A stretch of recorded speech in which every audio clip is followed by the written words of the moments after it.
আসসালামু আলাইকুম। বিদ্যাহাটের পক্ষ থেকে সবাইকে জানাচ্ছি স্বাগতম। এখন আমরা সপ্তম শ্রেণীর 11 অনুশীলনীর নমুনা প্রশ্নগুলো সমাধান করব। তো দেখো, আমাদের সপ্তম শ্রেণীতে যে নমুনা প্রশ্নগুলো দেয়া আছে 11 অনুশীলনীতে, সেগুলোর আমি বহু নির্বাচনী প্রশ্নগুলো তুলেছি একদিকে এবং বোর্ডে একপাশে সংক্ষিপ্ত প্রশ্নগুলো তুলে নিয়েছি। তো প্রথমে আমি বহু নির্বাচনী প্রশ্নগুলো সমাধান করব। তো দেখো, 1 নম্বরে বলেছে আমাদের কিছু উপাত্ত দেয়া আছে এখানে এবং বলেছে যে সংখ্যাগুলোর মধ্যক কত। তো দেখো, যখন আমি নৈর্ব্যক্তিক সমাধান করব তখন তুমি সবসময় খেয়াল রাখবে যে যত কম সময় পারো তুমি সমাধান করে দিবে, যত কম সময় পারো, সময় যত কম নেওয়া যায়। এখানে যদি দেখো, উপাত্তগুলো কিন্তু বিজোড় সংখ্যায় আছে। দেখো 1 2 3 4 5 6 7টা আছে মোট। তাহলে এরকম যদি বিজোড় থাকে তো তুমি কি করবে, প্রথম থেকে এবং শেষের থেকে সমান সংখ্যক সংখ্যা বাদ দিয়ে দিবে, দিয়ে যেটা মাঝখানে থাকবে সেটাই হবে তোমার উপাত্ত। তাহলে এখানে 7টা আছে, তো আমি প্রথম থেকে 1 2 3 এই তিনটা বাদ দিয়ে দিব, এই তিনটা বাদ দিয়ে দিব, আর শেষের থেকে 1 2 3 এই তিনটা বাদ দিয়ে দিব। তাহলে মাঝখানে কে থাকছে? মাঝখানে হচ্ছে 15। তাহলে মধ্যক কি হবে? মধ্যক হবে 15। তাহলে উত্তর হবে গ। আর যখন তোমার বের করতে বলবে সংক্ষিপ্ত প্রশ্ন উত্তরে বা সৃজনশীলে, তখন তুমি সূত্র দিয়ে, মধ্যকের সূত্র দিয়ে তখন মধ্যক নির্ণয় করবে। কিন্তু যখন তুমি নৈর্ব্যক্তিক করবে তখন এইভাবে বিজোড় সংখ্যা থাকলে খুব সহজেই যেটা মাঝখানের সংখ্যা থাকবে, অর্থাৎ এইদিকে সমান সংখ্যক সংখ্যা বাদ দিবে এবং এই পাশে সমান সংখ্যক সংখ্যা বাদ দিবে, তারপর মাঝখানে যে সংখ্যাটা থাকবে সেটাকে তুমি মধ্যক হিসেবে বিবেচনা করবে। এবার দেখো, 2 নম্বর প্রশ্নে আমাদেরকে বলেছে এই অনেকগুলো উপাত্ত দিয়েছে এবং বলেছে যে সংখ্যাগুলোর গড় 8, মধ্যক 8, পরিসর 10। এবার বলেছে নিচের কোনটি সঠিক। তাহলে গড় হতে হবে 8, মধ্যক হতে হবে 8, আর পরিসর হতে হবে 10। তো তাহলে এই সংখ্যাগুলোকে যদি আমি যোগ করি এবং উপাত্তগুলোর সংখ্যা দিয়ে যদি ভাগ করে দিই তাহলে কিন্তু গড় বের হয়ে যাবে। দেখো, সংখ্যা লেখা আছে 6 যোগ 6 যোগ 9, তারপর আর কত আছে বলো? 13, তারপর আছে 10, তারপর 4, তারপর 8। তো যোগ করে দাও তুমি। তাহলে 6 আর 6 কত হবে? 12, 12 আর 9 21, 21 আর 3 24, 24 আর 4, 24 আর 4 হবে 28, 28 আর 8, 28 আর 8 হবে 36। তাহলে 36 এর 6 হাতে 3, এই যে 3 আর এই যে 1 আর 2 যোগ করলে হবে 5। তাহলে কত পেলাম? 56 পেলাম। 1 2 3 4 5 6 7। তাহলে কয়টা মোট সংখ্যা? উপাত্ত সংখ্যা কত? 7। তাহলে এটাকে তাহলে আমি কি করব, এই 56 কে আমি 7 দিয়ে ভাগ করে দিব। তাহলে আমরা জানি যে 7 এ 8 এ 56। তাহলে 56 কে 7 দিয়ে ভাগ করলে 8 পাওয়া যায়। তাহলে আমরা গড় পেয়েছি। তাহলে গড় বের করার নিয়ম হচ্ছে যেগুলো সংখ্যা দেয়া থাকবে সবগুলোকে যোগ করবে, তারপর জয়টা সংখ্যা দেয়া আছে তত দিয়ে ভাগ করে দিয়েছি। তাহলে যেটা বের হয়েছে সেটা হচ্ছে গড়। তাহলে গড় পেলাম 8, তার মানে এইটা সঠিক। এখন বলছে এর মধ্যক নাকি 8। দেখো তো এখানে সংখ্যা কয়টা আছে? 1 2 3 4 5 6 7, মানে বিজোড়। তাহলে মধ্যক বের করা সহজ। আমি প্রথম থেকে 3টা বাদ দিয়ে দিব, শেষের থেকে 3টা বাদ দিয়ে দিব। তাহলে মাঝখানে যেটা থাকবে সেটাই কি? সেটাই হবে মধ্যক। তো মধ্যক কত পাচ্ছি? 13। কিন্তু এখানে মধ্যক কত বলছে? 8। তাহলে এটা তো হবে না, তাই না? তাহলে এটা হলো না। এখন দেখি পরিসর 10 বের হয় কিনা। হ্যাঁ, তো পরিসর বের করার সূত্র কি? পরিসর বের করার সূত্র হচ্ছে বৃহত্তম সংখ্যা বিয়োগ ক্ষুদ্রতম সংখ্যা যোগ 1। তাহলে এখানে এই সংখ্যাগুলোর মধ্যে বৃহত্তম সংখ্যা কোনটা বলো? 13 না? তাহলে এই যে 13 বিয়োগ ক্ষুদ্রতম সংখ্যা কত? 4 যোগ 1। তাহলে 13 থেকে 4 গেলে কত হবে বলো? 9 যোগ 1। তাহলে এটা কত হবে? 10। তাহলে পরিসর পেলাম 10। দেখো এখানে পরিসর 10 দেওয়া আছে, তার মানে 1 আর 3, এই উত্তরটা সঠিক। তাহলে উত্তর হচ্ছে খ, 1 ও 3। এবার এখানে বলছে নিচের তথ্যের আলোকে 3 এবং 4 নং প্রশ্নের উত্তর দাও। সপ্তম শ্রেণীর 10 জন শিক্ষার্থীর দৈনিক খরচ এখানে টাকায় দেওয়া আছে এতগুলো। এখন বলছে উপাত্তগুলোর পরিসর কত। তাহলে আবার ওই একই সূত্র, যে বৃহত্তম সংখ্যা বিয়োগ ক্ষুদ্রতম সংখ্যা যোগ 1, পরিসর বের করতে গেলে। তাহলে এইখানকার মধ্যে সবচেয়ে বড় সংখ্যা কোনটা একটু দেখো তো। সবচেয়ে বড় 50 না বলো? তাহলে 50 বিয়োগ, এবার ছোট সংখ্যা লাগবে, সবচেয়ে ছোট সংখ্যা দেখো 20 না? তাহলে বিয়োগ 20 যোগ কত হবে? যোগ হবে 1। তাহলে এখন বলো 50 থেকে 20 বাদ দিলে কত হবে? 30, আর তার সাথে 1 যোগ করলে হবে 31। তাহলে পরিসর কত পেলাম? 31। দেখো এটা গয়ে আছে, তাহলে সঠিক উত্তর হচ্ছে গ। এবার বলছে উপাত্তগুলোর গড় কত। তাহলে আগেরটার মতো আমরা কি করব, সবগুলো যোগ করব, যোগ করে সংখ্যাগুলো দিয়ে ভাগ করে দিব। গড় নির্ণয় করতে হলে তাহলে আমাদের কি করতে হবে, এই সংখ্যাগুলোকে সবগুলোকে যোগ করে দিতে হবে। দেখো এখানে আছে 20, 22, 50, 50, 40, 32, 28, 45, 30, 25, 48 যোগ করে দিব। তাহলে যোগ যদি করো তাহলে এটা হবে 340। এখন দেখো এই পুরো 1 2 3 4 5 6 7 8 9 10, এখানে বলেছিল না 10 জন শিক্ষার্থী দৈনিক খরচ দেওয়া আছে, তাহলে এখানে মোট সংখ্যা হচ্ছে কয়টা, 10টা সংখ্যা। তাহলে এখন এই 340 কে তুমি 10 দিয়ে ভাগ করো, তাহলে 340 কে 10 দিয়ে ভাগ করলে তোমার ভাগফল আসবে কত, 34। এই 34টাই হচ্ছে তোমার গড়। তাহলে উপাত্তগুলোর গড় কত পেয়েছি, 34। অর্থাৎ মোট সংখ্যাকে যোগ করো, সবগুলো সংখ্যাকে যোগ করো, তারপর জয়টা সংখ্যা আছে, যতগুলো সংখ্যা আছে তা দিয়ে ভাগ করে দাও, তাহলেই তোমার গড় চলে আসবে। চলো এখন যে সংক্ষিপ্ত প্রশ্নগুলো আমাদের দেয়া আছে নমুনা প্রশ্নে 6 নম্বরে, 6 নম্বর প্রশ্নে দেখো, 6 নম্বর প্রশ্নে বলছে উপাত্তের সর্বনিম্ন মান 17 এবং পরিসর দেয়া আছে 51, এর সর্বোচ্চ মান নির্ণয় করো। তো আমরা পরিসরের একটা সূত্র জানি, পরিসরের সূত্র দিয়েই কিন্তু অঙ্কটা খুব সহজেই সমাধান করা সম্ভব। দেখো আমরা লিখব যে দেয়া আছে, এখানে যা কিছু তথ্যগুলো আমরা পেয়েছি সেই তথ্যগুলো আগে আমরা লিখে নিব। তো দেওয়া আছে উপাত্তের সর্বনিম্ন মান,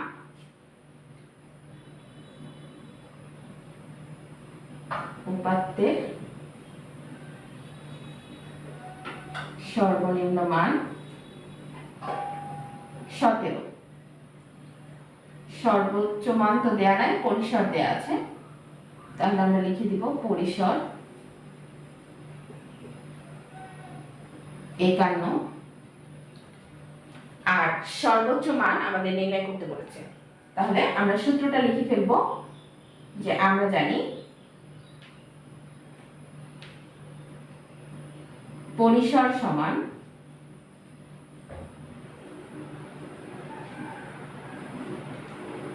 সর্বোচ্চ মান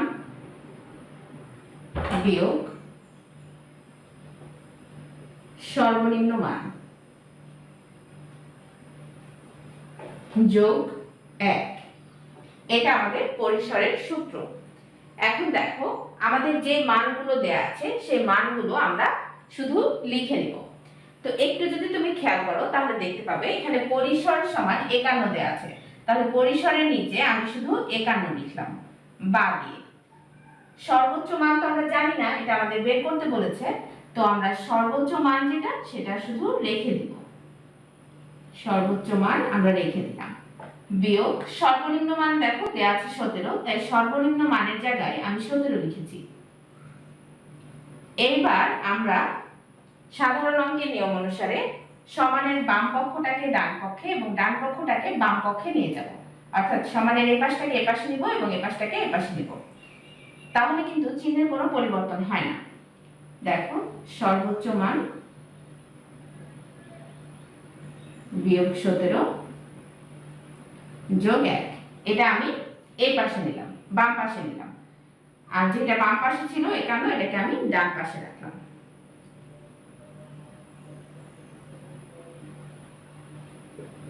সর্বোচ্চ মান বিয়োগ 17, এটা আমি রেখে দিলাম। আর এই যে এখানে যোগ 1 ছিল, তাহলে সমানের এই পাশে যদি যোগ থাকে তাহলে সমানের ওই পাশে যে সেটা বিয়োগ হয়ে যায়, তাই এটাকে আমি বিয়োগ করে দিলাম। এবার দেখো এখানে সর্বোচ্চ মান, আমরা কিন্তু সর্বোচ্চ মান বের করব, তো সর্বোচ্চ মানটা আমরা রেখে দিলাম, বিয়োগ 17 আছে এটাকেও রেখে দিলাম। এবার 51 থেকে যদি তুমি 1 বাদ দাও তাহলে এটা 50 হয়ে যাবে, তাই না বলো? বা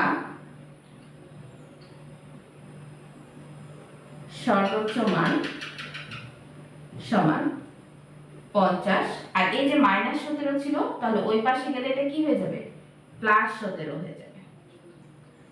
অতএব সর্বোচ্চ মান সমান 50 আর 17 যোগ করলে হবে 67। তাহলে সর্বোচ্চ মান আমরা কত পেলাম? সর্বোচ্চ মান পেয়েছি 67। এটাই কিন্তু আমাদের অ্যান্সার। তো চলো এখন আমরা যে খ নম্বরটা আছে সেই অঙ্কটা আমরা সমাধান করি। শুধু একটা সূত্র ব্যবহার করবে এবং সূত্র ব্যবহার করে দেখবে তোমার অঙ্কটা খুব সহজেই হয়ে গেছে। 6 নম্বর অঙ্কটা দেখো। 6 নম্বরে যেটা খয় বলেছে উপাত্তের সর্বনিম্ন মান 20, সর্বোচ্চ মান হচ্ছে 71, 8 শ্রেণী ব্যবধানে শ্রেণীর সংখ্যা কত হবে তা নির্ণয় করো। এখন আমরা জানি যে শ্রেণী সংখ্যার সূত্র হচ্ছে পরিসর ভাগ শ্রেণী ব্যবধান। তাহলে যদি আমরা শ্রেণী সংখ্যা বের করতে যাই তাহলে অবশ্যই আমাদের পরিসরটা কিন্তু লাগবে। এই জন্য আমরা প্রথমে পরিসর বের করে নিব। তো লিখে দিব যে আমরা জানি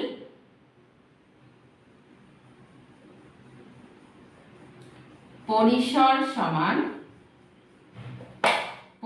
সমান হচ্ছে সর্বোচ্চ মান বিয়োগ সর্বনিম্ন মান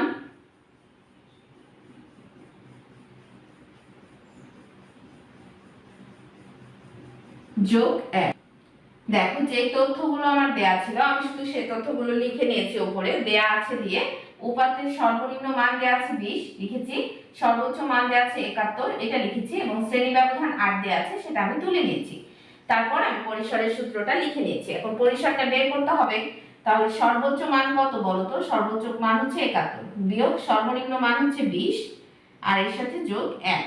তাহলে 71 থেকে যদি 20 যায় তাহলে হবে 51 যোগ এই যে এই একটা 51 আর 1 যোগ করলে হবে 52। তো এখন দেখো এবার আমরা পরিসরটা পেয়েছি, কিন্তু আমাদেরকে কি বের করতে বলেছে? বলেছে শ্রেণীর সংখ্যা কত হবে। তাহলে আমরা বলতে পারি অতএব শ্রেণীর সংখ্যা সমান আমরা কি জানি? পরিসর ভাগ শ্রেণী ব্যবধান বা শ্রেণী ব্যাপ্তি।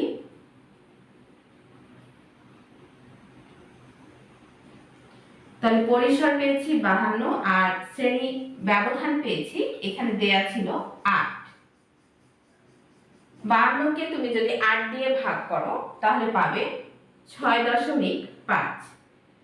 এখন যখন আমাদের দেখতেই পাচ্ছ যে দশমিক এসেছে, তো যদি কোনো সংখ্যার পরে দশমিক আসে তাহলে আমরা পরের সংখ্যাটা নিব, শ্রেণীর সংখ্যা হিসেবে পরের সংখ্যাটা নিব। তাহলে 6.5 এসেছে, 6 এর পরের সংখ্যা হচ্ছে কত? 7। তাহলে আমরা শ্রেণীর সংখ্যা কত নিব? 7। আর এই চিহ্নটা এটা হচ্ছে প্রায় চিহ্ন, এটা প্রায় লিখেছি। তাহলে শ্রেণীর সংখ্যা আমরা কত পেয়েছি? শ্রেণীর সংখ্যা পেয়েছি 7। তাহলে এটা হচ্ছে আমাদের খ এর অ্যান্সার। চলো এখন আমরা গ নম্বরটা সমাধান করি। গ নম্বর অঙ্কে দেখো, গ নম্বর অঙ্কে আমাদের কতগুলো উপাত্ত দেয়া আছে এবং বলেছে যে সংখ্যাগুলোর মধ্যক নির্ণয় করো। তো আমরা মধ্যক নির্ণয়ের সূত্র জানি যে উপাত্তের সংখ্যা। তো উপাত্তের সংখ্যা দেখো এখানে কয়টা সংখ্যা দেয়া আছে? 1 2 3 4 5 6 7 8 9। এটা কিন্তু ও লেখা 9। তাহলে উপাত্তের সংখ্যা পেলাম 9টা। তাহলে আমি এখানে লিখেছি যে দেয়া আছে উপাত্ত সংখ্যা 9। এখন মধ্যকের সূত্র আমরা জানি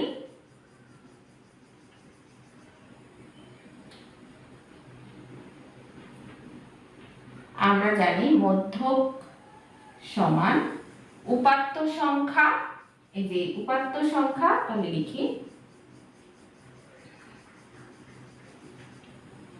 উপাত্ত সংখ্যা যোগ 1 ভাগ 2 তম সংখ্যা। এই কথাটা কিন্তু তোমাকে অবশ্যই লিখতে হবে। তম সংখ্যা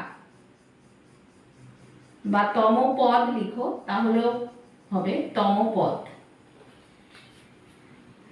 তাহলে উপাত্ত সংখ্যা যোগ 1/2 তম পদ।